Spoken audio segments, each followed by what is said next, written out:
3,000 years ago, my forefathers were standing right here, or somewhere around, but under the ground. The stories say that Alexander had thrown my rebel ancestors in a dungeon, hoping they'd die soon, in one of the largest deserts of Iran. When he left for Greece, the guards helped the prisoners and built a city together in that desert. They'd noticed that under this arid surface, the earth is breathing.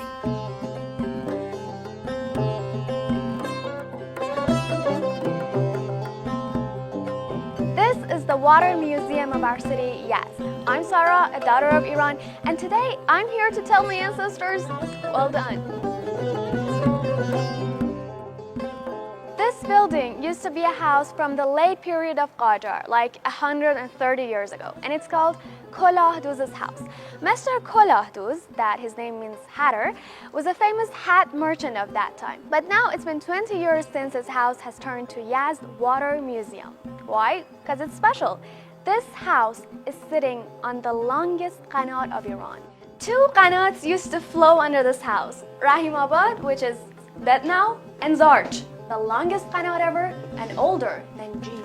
But what exactly is a qanat? In the simplest terms, qanat includes a group of wells located in a gently sloped tunnel, so they're connected at their bottoms. This way, without using any kind of motors, the groundwater from deep within the earth is transferred to the city. Remember the theme of this year's World Water Day? Groundwater making the invisible visible. The first qanats were born like 5,000 years BC, but we're still using this system in many parts of Iran. And as I said, this house used to be a qanat stop where they could have direct access to the water. They always say that the basement has an important role in the old houses of Yazd. But here, they have built half of the house under the ground so that they can make the best use of qanat water and also develop an easy way for the commoners to use it. And just imagine how much it meant for them. It reminds me of Hafiz when he said, خاک وجود ما را از آب دیده گل کن ویران سرای دل را راه عمارت آمد. This is sardab or cellar, the lower part of the basement. They'd use it as a kind of refrigerator. Look at those fruits, still fresh after years. Yeah, they're fake. The pure water of Rahimabad Qanat would enter from here, pass through this little pool, and then it was directed to the bottom. They'd use this water for drinking and washing and so, and then it would go for irrigation. How cool is here? Let me tell you. When the temperature reaches over 40 degrees Celsius in summer, this place is like 23 degrees. See?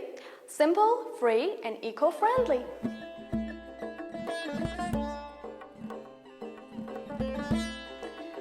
In fact, I'm not sure it's all that simple. No part of it is. Just imagine how a qanat works. They'd go under the earth, just total darkness. And they didn't have a GPS or even an aerial map.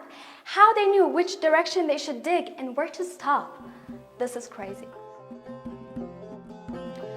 Henri Goblet, a French geologist who has a book about qanats, says that if we are proud of our Eiffel Tower, Iranians should be proud of their qanats. With this difference, that Eiffel is on the ground and these are under the ground.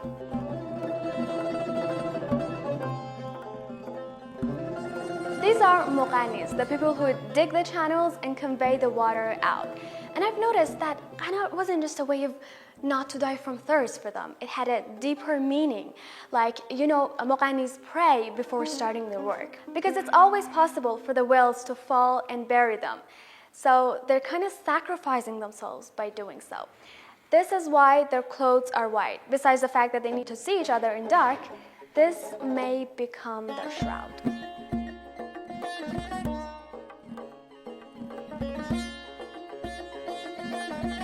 This museum is all about people. This hot city has a lot of cool things. Like, look at this one. It's a double-walled container that was used to store cold liquids. They'd pour ice or snow into the inner part and the liquid around it would cool. Walking here, what you do not expect to see is a crab. Its origin is still a question. Some believe that migratory birds have brought the eggs of these species here. Or maybe they have just come with water. I don't know. What else we have? These salt stones are found in the floor of qanats in various forms. This means that qanats have a filter-like function and remove the solutes from the water, which is fantastic, but it also means that qanats need constant dredging to stay fit. But no one cares, and we've already lost 90% of them. It's also because of digging deep wells and our blind technology that kills qanats so easily but can never revive or replace them. I mean, this perfect and complicated engineering is dying because some people just want to simplify and speed up. Seriously, what's this rush? I mean, look at this water clock. I don't know how it works, I should ask, but I'm pretty sure that their idea of time was very different than ours. So, what is it? Here we have a historical water clock for sharing water among farms. But how would it work? We have a simple basin made out of copper and a bowl with a tiny hole in the bottom of it. When we put the bowl underwater, it takes exactly 11 minutes for it to be filled. Then it will drop. The man in charge for this procedure takes it out of the water, pours it down, and puts it again underwater. It takes 1 minute. Plus the former 11 minutes, it means 12 minutes. And after 5 times of this procedure, it means 1 hour. Then the man will change the route of water to another farm. That man should be very patient, attentive, and honest. And all people believe that he was. This trust is the fundamental aspect of Kari's civilization of Yazd, UNESCO's World Heritage City.